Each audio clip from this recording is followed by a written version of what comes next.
جی خرم زمان صاحب پوچھتے ہیں کہ میں اس وقت یونان میں رہ رہا ہوں اور میں آپ کے خطبے سنتا رہتا ہوں، میرا جی چاہتا ہے کہ آپ مثنوی مولانا روم کی بھی تھوڑی سی پنجابی شرح کر دیں، اور مجھے یہ بھی بتا دیں کہ کیا مولانا کی مثنوی کے اندر بھی کچھ اشعار ایسے ہیں جو الحاقی ہیں، اس کے بارے میں وضاحت فرما دیں۔ خرم بھائی آپ کی بالکل بات ٹھیک ہے، میں مثنوی کے حوالے بھی دیتا رہتا ہوں، مولانا رومی رحمۃ اللہ علیہ کی تعریف بھی کرتا ہوں۔ کل بھی رات ایک جگہ اکٹھے تھے تو میں نے وہاں باتیں بتائی، تو مثنوی کی جو بہترین شرح ہے نا اردو زبان میں اس زمانے میں ملتی، وہ مولانا اشرف علی تھانوی رحمۃ اللہ علیہ کی، جنہوں نے 24 جلدوں میں اس کی شرح کی ہے، ہر بات سمجھائی ہے اور ہر بات کو شریعت کے موافق کر کے حل کیا، کہ جیسے گمراہ لوگ نتیجہ نکال لیتے ہیں نا غلط عقیدوں کے لیے، اس کا رد کیا، ہر چیز کو سیٹ کیا کہ بالکل دین کے مطابق باتیں۔ تو مثنوی بہت عمدہ ہے، کوئی شک نہیں، اس سے بہت آدمی کے اندر دین کا ذوق پیدا ہوتا۔ تو جو انہوں نے الحاقی اشعار کا پوچھا کہ الحاقی ایسے جو ہے اشعار وہ جن تو میں جب کفریہ لوگ ہیں، جب قرآن مجید کی تفسیر میں خرما اور حدیث کی کتابوں میں ملاوٹ سے نہیں رکے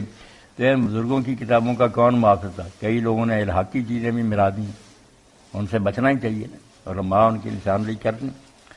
ایک موقع پر زبدۃ الزکیہ جب مولانا مرزا خان نے لکھی نا کہ یہ سجدہ تعظیمی حرام ہے، اللہ کے ساتھ سجدہ نہیں کسی کو کر سکتے، تو کئی لوگوں نے حوالے دیے کہ یہ تذکرے ہیں بزرگوں کے، ان میں خواجہ نظام الدین، حضرت شیخ فرید الدین، کئی بزرگوں کا آتا مرشد کو سجدہ کرتے تھے۔ تو وہاں ایک تو انہوں نے پچھلے جمعہ میں شاید میں نے یہ ریکارڈ کرایا تھا، انہوں نے کہا پہلے تو یہ سمجھو، تمہیں پتہ ہونا چاہیے کہ نبی کے علاوہ عصمت کسی کو حاصل نہیں، بڑے بڑوں سے غلطی ہوتی ہے، اور کہا صحابی بھی کوئی ایسا نہیں جس سے کوئی ایسا قول صادر نہیں ہوا کہ اگر آج اس پر عمل کرے سیدھا دوزخ میں جائے، مگر انہیں نہیں پتا تھا، اس لیے غلطی معاف ہے۔ تو یہ حوالہ کہ فلاں نے کہا، ایک تو اس کا رد بہت کیا کہ نبی کے سوا نہ کہا کرو، کوئی معصوم نہیں پیغمبر کے علاوہ۔ اور دوسری بات یہ کہی کہ جب لوگ حدیث میں ملاوٹ کرنے سے اور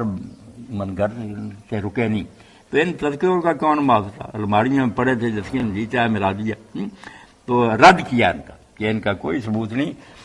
بس امام مالک کی بات انہوں نے نقل کی، بہت پیاری، وہ غور یاد رکھنا چاہیے کہ ہر آدمی کی بات لی بھی جاتی ہے، رد بھی کی جاتی ہے، الا صاحب حاضر قبر، حضور کی قبر پاک کی طرف اشارہ کرتے کہ اس قبر والے کے سوا سب کی باتیں لینے والی بھی ہیں، رد کرنے والی بھی۔ بس اس کو یاد رکھے، پھر کوئی پریشانی نہیں ہوتی کہ بزرگ ہے اس سے کوئی غلطی ہوگی چھوڑو اس کو۔ ملاوٹ بہت تھی، بہت کتابوں میں لوگوں نے الحاق کیا۔